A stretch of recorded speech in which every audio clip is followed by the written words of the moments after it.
first time ever on any kind of social media. This recipe is amazing. इसको जाना जाता है by the name of chapati bhaji.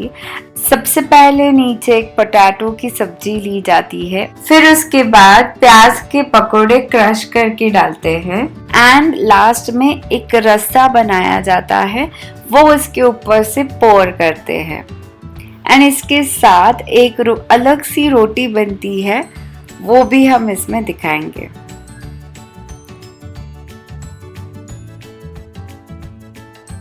This is one of the most famous recipes in Karnataka, found in Nippani and it's a street food in Nippani.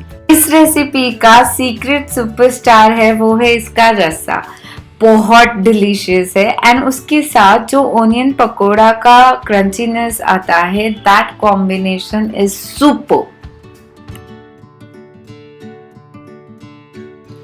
And ये तीनों का combination amazing लगता है। Like this is a sure try recipe and I am releasing this recipe on YouTube and this Sunday